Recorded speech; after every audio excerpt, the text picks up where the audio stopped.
If you guys want to hear more from me, check me out on Patreon, where you'll find behind the scenes footage, my scripts, and videos that never make the life of day on my channel.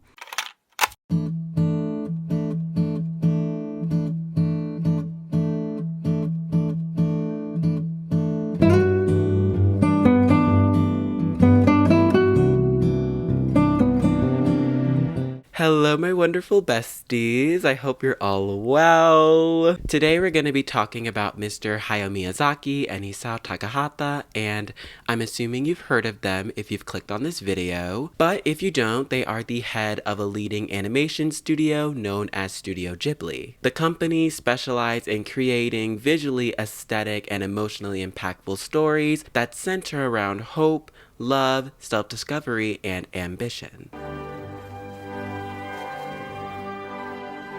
Well, the nice thing about being old is you got nothing much to lose. If anyone knows me personally, you would know that I am a massive Studio Ghibli fan.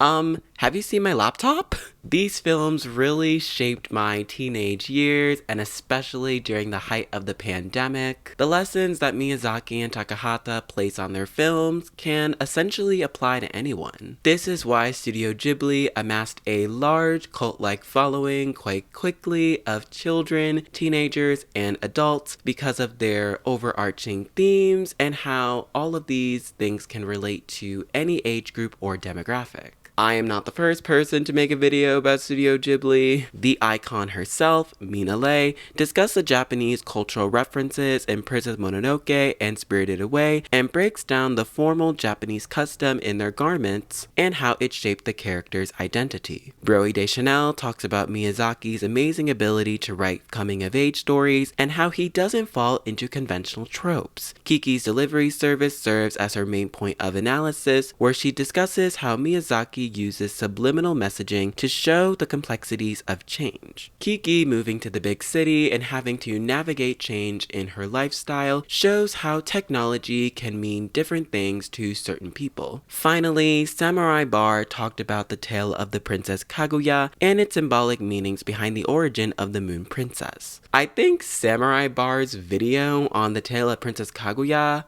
should be mandatory for every single one of you. So the films I'm going to be using as my case studies today are Grave of the Fireflies, a subversion of the lighthearted children's films we normally see in Ghibli works. It focuses on two children named Seita and his little sister Setsuko as they navigate survival during the events of World War II. And The Tale of the Princess Kaguya, a story about an old bamboo cutter finding a baby inside of a glowing bamboo stalk, who grows from an infant to a beautiful woman. From there, many eligible bachelors ask for her hand in marriage, including the emperor, which she refuses as she is not of this world. I just want to quickly preface that I am so sorry if I butcher any of these names.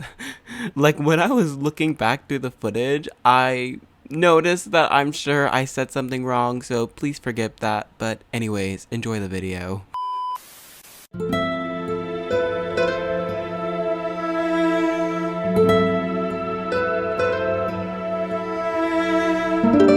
Studio Ghibli is defined as enchanting, dreamy scenes that evoke a sense of nostalgia. The beautiful settings and interiors of these movies leave you wishing you could live in them. Studio Ghibli was founded by Hayao Miyazaki, Isao Takahata, and producer Toshio Suzuki on June 15, 1985. However, their relationship stems back to 1964 when they worked on numerous Japanese films and TV shows, such as He Little Norse Prince Valiant, Panda Go Panda, Heidi, A Girl of the Alps, From the Apennines to the Andes, and many more. Once Miyazaki's film Nausicaa of the Valley of Wind became a box office hit, Takahata and Miyazaki finally established Studio Ghibli as a company. The word Ghibli is Italian and is based on the Libyan term hot desert wind. The concept of the term aligns with the studio's goals of blowing a new wind through the animation industry.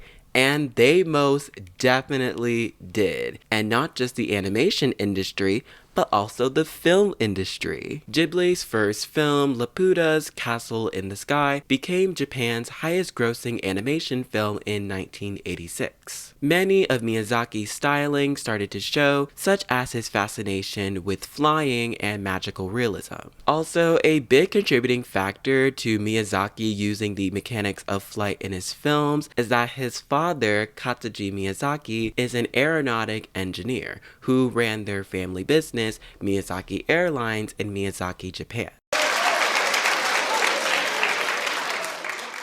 She's got a point. She's an icon. She's a legend. And she is the moment. Now, come on now. Which is why Castle in the Sky, Howl's Moving Castle, and Kiki's Delivery Service focus so much on the concept of technology, specifically flying. Kiki's Delivery Service embodies Miyazaki's obsession with flying, playing a crucial role in the story. She must head to the port city of Koriko to find her footing as a witch. She stays with Osono, a bakery owner, where Kiki then starts her witch delivery service. She is constantly at odds with the people around her. The city is busy with cars, trains, and aircraft, and Kiki is struggling to find herself in this new environment. People are not as friendly as they were in her hometown, which is why flying seems to be Kiki's comfort zone. So when she loses the ability to fly on her broomstick, a part of her identity is gone. Especially since Kiki had to suspend her delivery business because flying on her broomstick is what made her business a success. It's also worth noting that Tombo, who Kiki befriends, is obsessed with aviation, and her being able to fly is one of the primary reasons that he was so interested in becoming her friend. Even though Kiki's Delivery Service touches on change, burnout, and self-discovery, the flying aspect of the film symbolizes freedom and an escape from the harshness of reality. There is a level of realism to the characters, making them very human. In my recent binge of 5 Studio Ghibli films, yes, I said 5. My sister and I just felt so connected to the characters. Like, it is nearly impossible to find an unlikable character in a Ghibli film. I'm sorry. Am I supposed to hate Lady Eboshi and Yubaba? Exactly. Although Ghibli's mainstream success in the 80s and 90s primarily came from Japan, it did not stay like that for long. Oh no. Princess Mononoke and Spirited Away really enhanced their popularity. Well, until the Demon Slayer movie trumped Spirited Away in a matter of 3 months. Miyazaki is even on record saying that he considers Mugen Train a rival. I briefly talked about this in my Demon Slayer video, which none of y'all watched. Please check it out. It's a really good video, I promise. But Matt Alt from The New Yorker sums up the differences between Miyazaki's films compared to Mugen Train. Miyazaki's films are meditative, self-contained stories, created and financed independently, outside of the traditional corporate production committees that sustain Japan's commercial animation industry. He is an auteur who wears his politics on his sleeve, pens his own scripts, insists on checking every frame himself, and long resisted merchandising his creations. In contrast, the hyperkinetic Mugen Train is the latest installment in a series envisioned as a mass-market multimedia project from the very start. Tellingly, the vast majority of media coverage has focused on its box office successes instead of its director, Haru Sotozaki, or its writers, who aren't credited individually but under the name of the film productions company, Ufotable. This creates a separation between how Ghibli, or more specifically Miyazaki, handled their stories compared to other animation and film studios. In August 1996, Walt Disney and Tokuma Shoten formed a partnership wherein Disney would be the sole international distributor of Ghibli films handled in the US. The agreement also stated that Disney would finance 10% of the studio's production costs, which led to Streamline Pictures, which is run by Disney, dubbing some of Ghibli's films. But, like most 90s and early 2000s anime, censorship became a huge problem, either making it more child-friendly or adapting Western narratives into their stories. Nausicaa of the Valley of Wind was the straw that broke the camel's back for Miyazaki. A huge part of the film's publicity highlighted how major edits were made to market Nausicaa of the Valley of Wind as a children's action movie called Warriors of the Wind. As a result, 22 minutes were cut off from the original Japanese sub and changed parts of the characters' arcs. Princess Mononoke went through similar censorship protocols by the US trying to edit some of the samurai plot points, but Toshio Suzuki was like, he was not having it, and luckily no changes were made. I've seen varying reports on what exactly happened, but one of the most popular rumors is that Suzuki sent a katana to Disney saying no cut.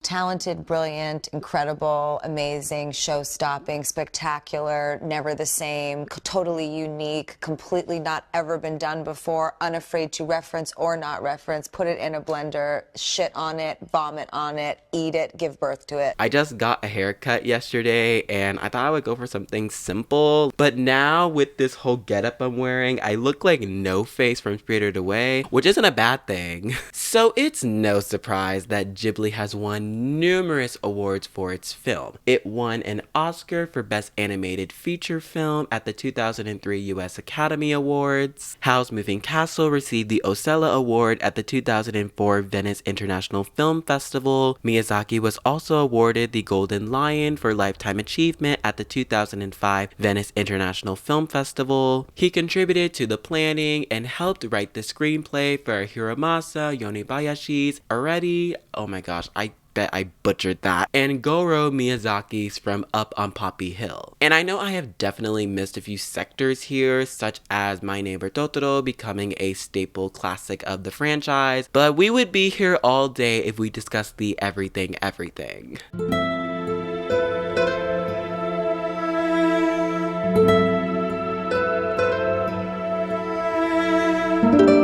Grave of the Fireflies takes place during the events of World War II and follows our two protagonists, 14-year-old Seita and 4-year-old Setsuko. Their father is serving in the Japanese Navy and their mother unfortunately died during a bomb attack. She is covered in burns from head to toe, and since it was the 1940s during a world war, there was very little the doctors could do to help her. Seita and Setsuko's home and school are gone, with civilians trying to evacuate themselves to avoid the American bombers. They house with their aunt Yokogawa, who does care for them but is a bit mean and cruel, often prioritizing her own safety above the children's. Seita then decides to leave their aunt's house in order for them to not be restricted in what they can or can't do. Their struggles are evident when they live in a hillside cave and resort to stealing from shops and other people's homes to feed themselves. All the while, Seita still has not revealed the news to Setsuko that their parents have died. Seita's pride in wanting to take care of Setsuko alone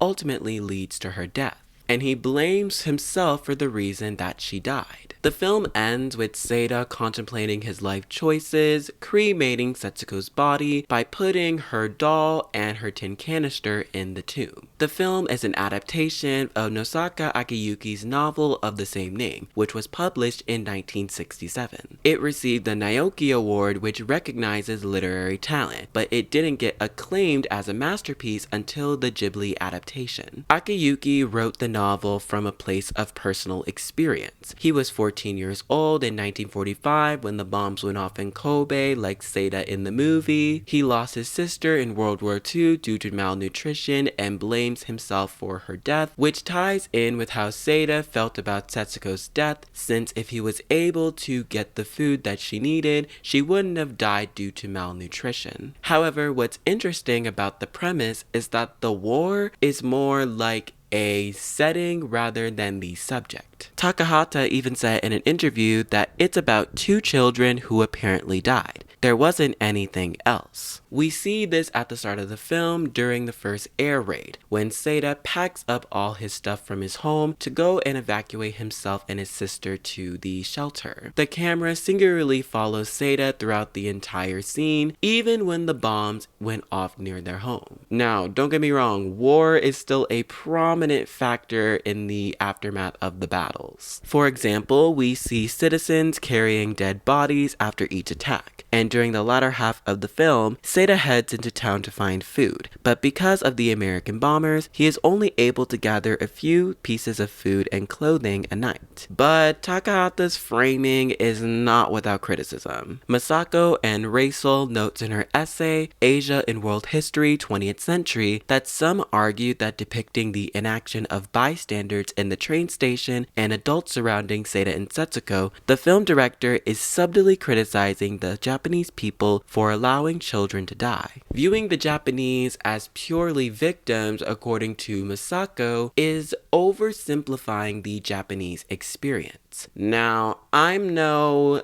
anthropologist, historian, or sociologist. I actually don't know why I'm making this video, to be honest. From what I researched, the trauma nearing the end of World War II seems to be the focal point of Seda and Setsuko's story. That is not to say that Japan was not involved in several battles during the war, it's just that most of the battles did not take place directly in Japan. Most Japanese people cannot simply sum up their experiences as purely victims based on the horrific events of 1944 and 1945. This is why pride is a major overarching theme in Seda's character. He believes his father is fighting for their country, so he wants to protect his sister as that is his own way of being able to fend for his country. When Seda learns that his father died in battle while picking up money from the bank, Seda immediately questions the men, saying where the fleet is, with the men responding they were taken out a while ago. All the work that Seda put into protecting his sister would ultimately lead to a dead end in not being able to return to his family, and leads to one of the saddest scenes in the film, with Setsuko saying that she made rice balls of rocks. 兄ちゃん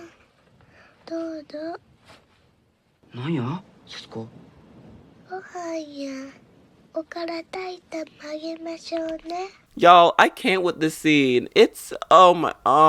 Setsuko's death was definitely inevitable, since the intro scene has Seda telling us that he died on September 21st, 1945. So, as the audience, we can safely assume that Setsuko died alongside Seda. Immediately following that, we see Seda's dead body along with the other young boys at the train station. The audience turns into a spectator, and the semi-autobiographical film turns more into a meta-narrative. Aunt Yokokawa is a perfect example of this. She is the embodiment of actions one takes in natural selection. No matter how much she wanted to take care of her family, she wanted to be able to have enough food to fend for herself. We hear Aunt Yokokawa tell Seda that he should go earn his rice like the men fighting for their nation. She also mentions this when she asks Seda if he's going to school or working in the workplace. The aunt seems to imply that Seda just taking care of his sister is not enough to fully support her. Additionally, this leads to the discourse surrounding Seda's decisions and how his pride may or may not have taken over what was truly best for his little sister. I've seen some debate online about Seda leaving his aunt's house. Some critique this as Seda being prideful and should have sucked it up and apologized to his aunt to abide by Japanese customs of family piety and respect.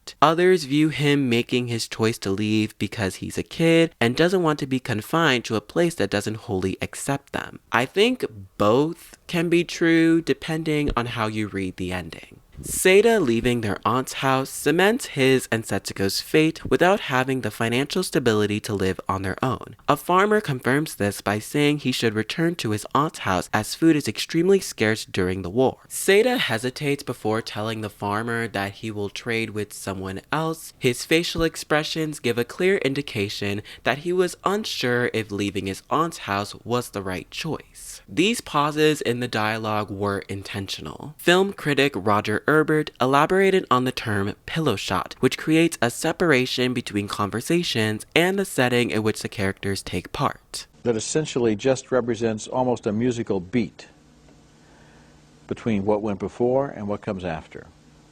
And then if you look at the films of a great director like Ozu, who I think is one of the finest movie directors who has ever lived, you will find what I call pillow shots.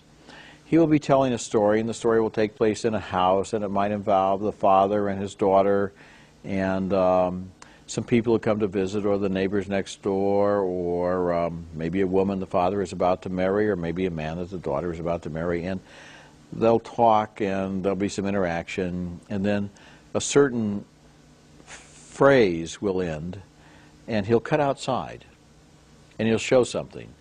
Not necessarily a beautiful shot. It might be just a shot of the corner of a building and then some railroad tracks in the background, or a window and a roof line and some electrical wires, or a tree and a street, and he'll hold on that, and then he'll come back inside.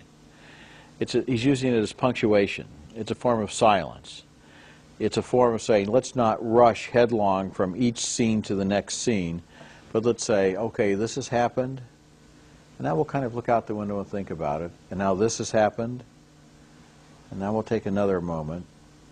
And that use of the pillow shot gives his films a kind of thoughtfulness and pacing that becomes really important to you after a while. You begin to appreciate it. And there are several scenes that display this concept. The intro scene before the camera fades to Seda's body, the moment when Seda leaves his aunt's house, and when Seda goes to the doctor's office to find out about Setsuko's condition. These pauses allow us to process everything that is going on in the scene. I vividly remember watching the film with my sister, and I stopped eating my Zaxby's fries. And that says a lot. The effects of war create this stillness, shock, and pure terror. Roland Keltz from Japan America put it like this. We see a group of fishermen gazing out over the bay as the city of Kobe goes up in flames on the horizon. The flames lick at the sky, and the fishermen are seen from the back. The stillness of disaster. Nothing is moving, but we feel their shock. It's a scene of pure shell shock, as gorgeous as it is terrifying. Also, another interesting thing about the characters is that their behavior reflects more of modern day people rather than someone of 1945. Takahata expressed that I intended to depict Seda in Grave of the Fireflies as a contemporary boy, rather than a boy in that time. He doesn't bear hardships. When the aunt threatens him by saying, okay, let's have meals separately, he's rather relieved. He thinks that it's easier to eat by themselves than to bear with the discrimination from his aunt. As a result, his life becomes harder. Such a feeling is closer to the one held by today's kids. I made the movie by thinking about what would happen if a kid today was suddenly sent to that time through a time machine. So I didn't intend to be retrospective or nostalgic. In Takahata's eyes, he not only wanted to depict a character throughout a time of war, but also something that modern audiences could relate to. Also, I peeped the dub for a couple parts of it. Don't ask why. But I don't think you could experience this film the same if you don't watch the sub. And y'all already know I hate the sub-elitist stereotype. But like, listen to this. That was close. I almost swallowed it. So selfish, honestly. Those little brats are two of the worst children in the world. Well, that's just typical, isn't it? We get our divine wind after we surrender. Now let's talk about the Fireflies. Hotaru to be historically accurate. In Japan, fireflies are seen as beloved and a metaphor for passionate love in Japanese poetry. The bright and eerie lights the insects emit could be interpreted as the souls of the soldiers who have died in the war. Hotaru translates to firefly and Haka translates to grave. And I found out while I was researching for this video, this would normally be written in katakana. However, in Grave of the Fireflies, it's written in kanji, which signifies that it has an additional meaning. The haunting symbol of firebombs that wrecked the children's city was disguised and perceived by a little kid to look like a firefly. A recent observation by fans of the movie was that the fireflies on the poster of the movie were really shards and sparks from the bombs from a B-29. By the end of the film, this means that Seda sitting with Setsuko on the bench could signal the end of Seida's spirit, showing us his life. It echoes the messages for us to hate war and the political climate that surrounds it. Rather than solely blaming the Allies, we should be questioning the war system itself and how the military framed sacrifice as a courageous, selfless act among citizens.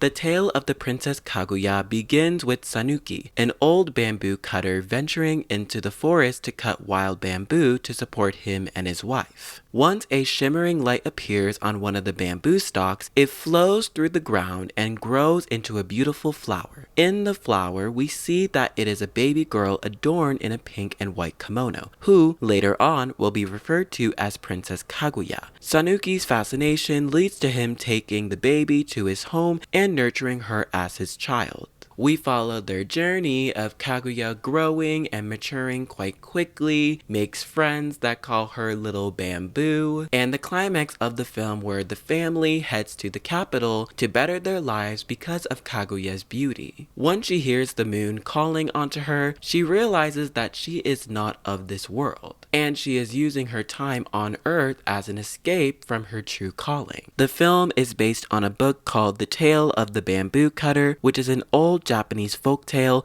encompassing lots of poetical references regarding time and seasons. One of the most notable ones used is Manyoshu, which is the oldest Japanese poetry anthology consisting of 4,496 poems that are organized into 20 books. Takahata was heavily inspired by the origin of the Moon Princess. Speaking of, here is a brief history lesson. According to the British Library, the Moon Princess's origins come from a Chinese custom called the Mid-Autumn Festival, which falls on the 15th day of the 18th lunar month.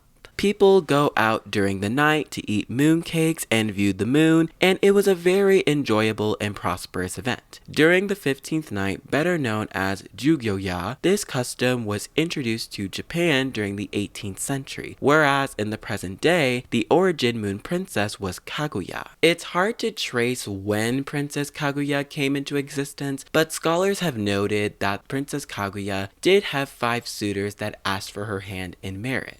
The surrealist factor could also have been attributed to the original novel Taketori Monogatari, which focuses on the Heian period where courtship practices were held in private, and people believed supernatural spirits took over beautiful people. In the Heian period, many people believed supernatural spirits would try to take over beautiful people, and there are lots of references in Taketori Monogatari to evil spirits. Buddhist prayers or Shinto purifications were offered to place it or remove their evil influence. This transformation in Kaguya's appearance could have something to do with her supernatural abilities of being the Moon Princess. Firstly, Kaguya's growth at the start of the film happens immediately as she grows as fast as bamboo. From her starting to crawl, taking her first steps as she chases a frog, to then growing up to the same age as Tsutomaru in a matter of 3 months. Tsutomaru even says that Little Bamboo is growing so fast that they might end up in different places because of that. Kaguya reassures him and tells him that she will always be his friend. No matter how fast she grows, that won't change anything. heartbreaking. Kaguya's affection is completely selfless and just wants to live her life with her friends in the forest, which makes it all the more heartbreaking when Kaguya is forced to move to the Kyoto capital with her parents. This is particularly devastating because Kaguya was going to make dinner with her friends and promised Sutamaru that she would never leave him. Sanuki used the gold from the bamboo stalks to provide his family with a better life and raise Kaguya up in nobility. He sees this as a sign that Kaguya is something special and that the spirits are guiding the decisions he makes. The capital now takes the majority of the setting in the film. Upon arrival, Kaguya is ecstatic by having a very nice luxurious wardrobe. Her parents are living comfortably until when Lady Sagami enters the picture, Kaguya's world begins to turn upside down. She now has to abide by courtship etiquette and uphold her title as a princess. From learning how to pick up something when you kneel on the floor, practicing calligraphy, to playing the koto, Kaguya has to adapt to her new lifestyle even if she doesn't want to. Initially, Lady Sagami is frustrated in trying to teach Kaguya, but once Sanuki comes into Sagami's koto session, we see that Kaguya has paid close attention to Sagami's instructions as she plays a song on the koto. It also doesn't hurt that legit talent was placed in the dub. Chloe Moretz plays Princess Kaguya, Lucy Liu as Lady Sagami, and James Caan as Sanuki. They all embody the characters in a way that similarly match the vocal and acting performance of the Japanese actors. After devoting herself to Sagami's training, Sanuki breaks the news saying that he is throwing a party of Kaguya's name being selected. However, he doesn't invite any of her friends. We can see the divide between the upper and lower classes as Sanuki says that she shouldn't surround herself with hillbillies as it will disdain her image of royalty. This is where Kaguya starts to question the system. Why can't a noble princess cry and laugh? Why does a noble princess have to have plucked eyebrows and blackened teeth? Up until now, Kaguya has not been given a name. She is usually referred to as Her Highness or Little Bamboo. However, once Lord Akata visits Sanuki's estate and witnesses Kaguya's beauty, he officially names her Kaguya based on her form while playing the koto. This reflects similar notions of Japanese princesses getting named at their birth based on certain qualities that they possess. Princess Aiko's name was made by her parents but needed to be approved by the emperor to uphold the royal tradition. Kaguya's name selection party is the turning point of the film. She is enclosed in her quarters almost like a bird in a cage, which parallels one of the gifts she received from a bachelor as Kaguya sets the bird free for it to live its own life. While Sanuki interacts with the guests, Kaguya is left all alone. She even expresses how she feels that she is not even at her own party. 私の名付けを祝うものなのでしょう。もちろんにございます。でも、ここにこうしているだけでは、私、まるでいないのと同じみたい。When some nobles ask to see Kaguya's appearance and Sanuki turns them down, the men insinuate that Kaguya must be ugly if she can't present herself to the public. And oh boy, does this make her upset. She immediately runs away as, in her mind, she might not be good enough and isn't princess material. These emotional scenes were crafted by the unique cinematography and art style. The animation in the film was computer drawn. The 2D animation was very intricate but still gives a hand-drawn appearance. Outlines vary in thickness, density, and colored areas don't always reach exactly to an outline. Interestingly, the figures and the backgrounds look exactly the same. It's all colored with pastels. The end result looks somewhat as though My Neighbors the Yamadas had been used as starting sketches which were then finished. Takahata uses the impressionistic style, which is inspired by East Asian brush paintings, sume watercolors, and ink art that is reminiscent of ancient Japan. The art style is composed of charcoal lines and watercolor hues that bring out the hand-drawn feel to the 2D animation. We see this vividly in the shots of Kaguya running away from the palace and in the following scenes where she meets a bamboo cutter, showing the contrast between hand-drawn and computer-drawn animation. Some see this style as being very bland, clunky, and messy, but overall it adds some unique dimensions to a already impactful story. It takes risks not only with animation, but also with the narrative. I find Kaguya's characterization so interesting. I also didn't know where else to squeeze in a video about the tale of the Princess Kaguya. So let's circle back to the plot. Kaguya returns back to the capital to embrace her role as a princess. Lady Sagami plucks her eyebrows and blackens her teeth, symbolizing the link of transformation from an ordinary girl to a member of royalty. Now, once the suitors started making their proposals, it was clear that her humble origins would affect the way she was perceived. Takahata tells the men that her beauty stunned him beyond belief, and that even thinking about Kaguya was a blessing in and of itself. After that line, Kaguya's objectification in being in a royal position was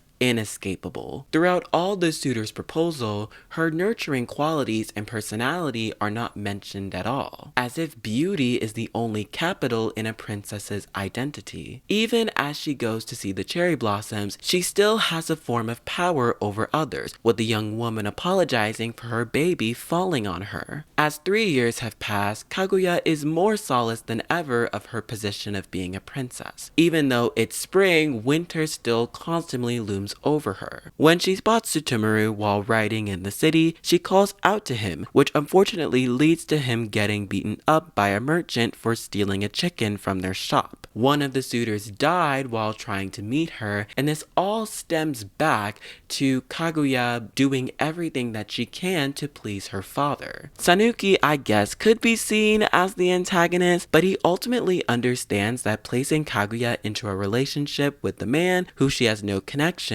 with is not conducive to her well-being. He turns the emperor's invitation to go visit Kaguya on her behalf. However, the emperor, being a badass and not in a good way, decides to kidnap Kaguya and ensure that he is the one for her. And because of this, Kaguya leaves the capital and calls upon the moon people to save her from the emperor. She wants to go back in the forest and experience what she calls home for one final time. Tsutomu joins Kaguya and they reunite and talk about how they wish they would be able to be together in another life. Kaguya, however, realizes that her time is running short and can't indulge in things that she wants for herself. This reminds us that Japan is a country full of culture and tradition and is indicative of how Takahata wanted to portray Kaguya. I have always made films sympathetic to female characters. I had no interest in presenting this 10th century literature classic as if I were unfurling an old scroll painting. I aspired to follow the original storyline rather faithfully, yet revive it in a lively and fresh way to give the story an entirely different impression from the original tale. That is to narrate the true story of the Princess Kaguya that modern people can fully accept. The key to this approach was the concept I had why the Princess Kaguya, who was from the moon, came down from the earth. Since Kaguya is a princess and not from this world,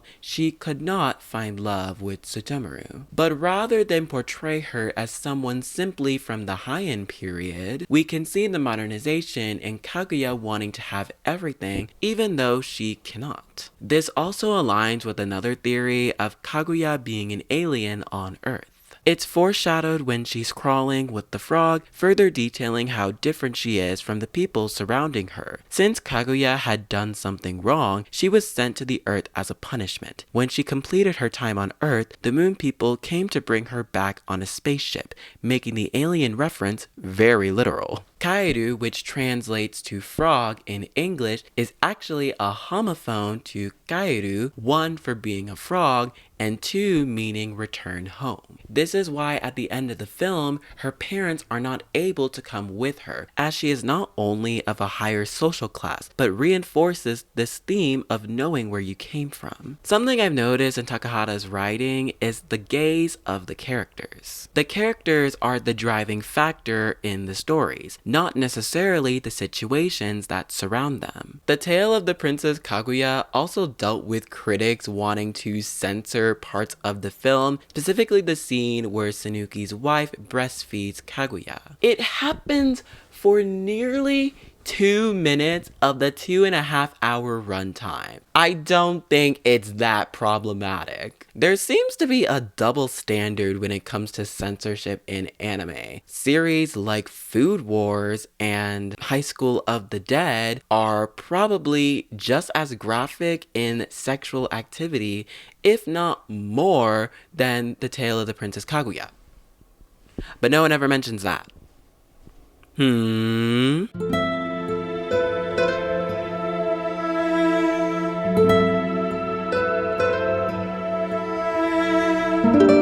Now that we have finished discussing these two films and how Studio Ghibli rose to prominence worldwide, now I want to talk about the company as a whole and why people are seeing the parallels between Miyazaki and Takahata's films that impact us in the present day. Now, Studio Ghibli encompasses various things, which is what makes it so appealing to a lot of people. Be kind and believe in yourself. Embrace the unknown and leave your comfort zone. Respect and care for the environment. Show kindness to strangers and creatures alike. Care for your loved ones. And before we get into it, let's quickly discuss why I think these two films fit into the description of the eternal relevance of Studio Ghibli. Grave of the Fireflies, an anti-war film that Japanese and American instructors use as a learning tool for the youth to understand the detriments of war and the value of peace. Not only during the bombings, but also how to protect and care for your loved ones. And The Tale of the Princess Kaguya, a coming-of-age story about a young girl who is coming to terms with her identity of being a princess, and someone that wants to please her family, but also wants to explore life for herself. In the end, she needs to return to the moon because her roots will always be a part of her. War and environmentalism are key components in Ghibli work. And even though we associate Ghibli with stunning visuals, beautiful animation, breathtaking soundtracks, and artwork that really appeals to everyone, Ghibli was really setting itself as a film and animation company that would rival companies like Disney, Pixar, Toy Animation, and Madhouse. Studio Ghibli has a net worth of $193 million. And due to declining sales in some of their films, Ghibli's days are officially numbered.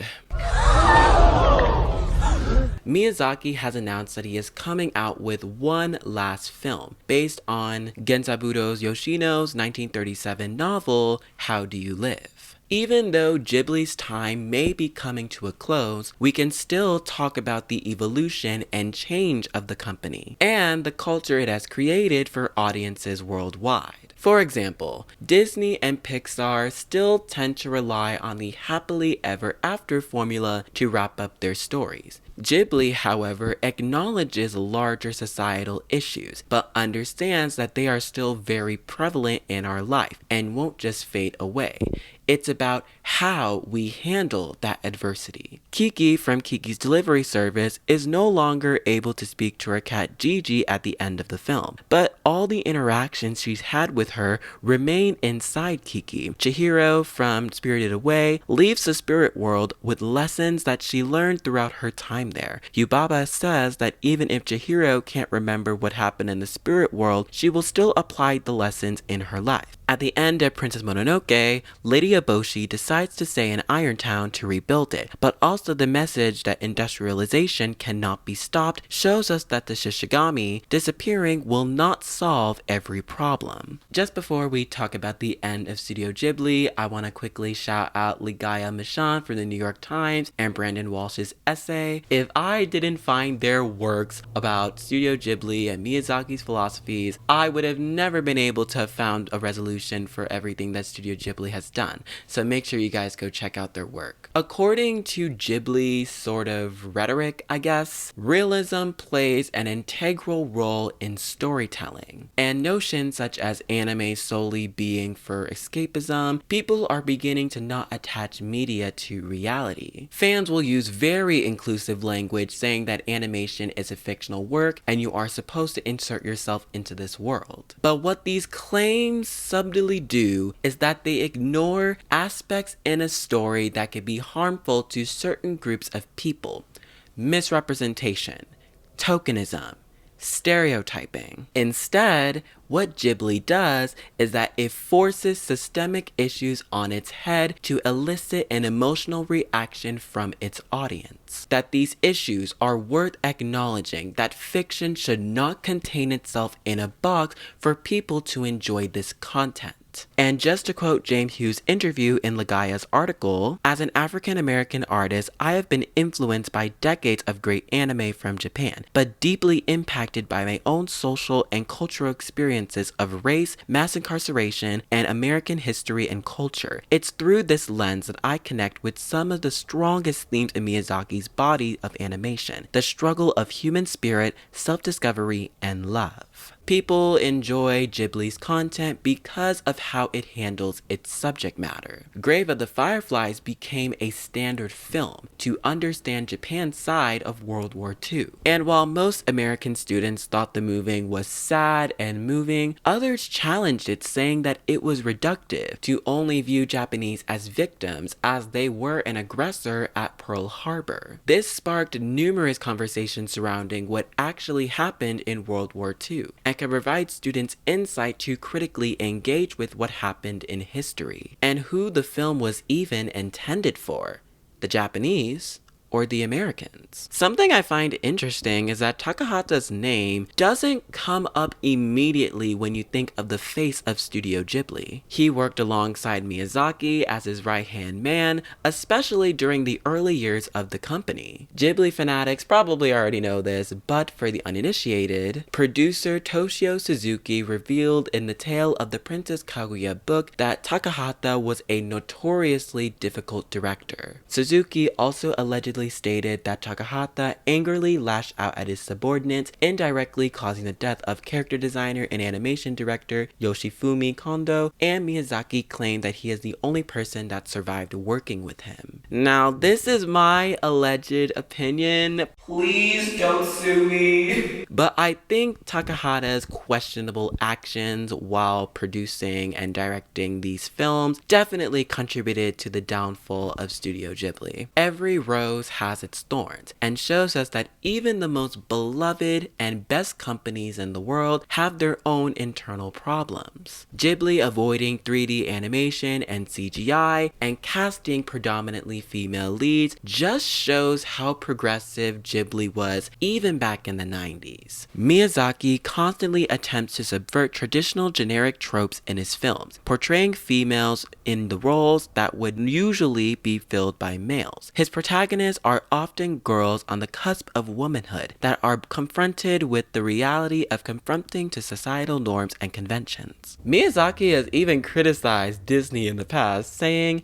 "To me, they show nothing but contempt for their audience." Just to finish off this video, I'm going to read 2 more quotes from Brandon Walsh's essay because it really just hit the nail on the head. Miyazaki seems to be explicitly drawing our attention to the magic of everyday life and the fleeting moments of transcendence that emerge from said occurrences. Because Studio Ghibli would not be anything that it is today without challenging how anime has been viewed for a long time. That we are able to see ourselves and the issues we face and how this can be applied to so many people. As Walsh states, it's entirely fitting that through the medium of animation, perhaps the ultimate form of unbridled creative expression that Miyazaki chose to dedicate his life to, his accomplishments in this arena ensuring that he will be remembered as one of the greats of world cinema. And that was the realm of Studio Ghibli, the animation company that will never go out of style. If you did enjoy this video, make sure you give it a thumbs up, leave a comment on your thoughts,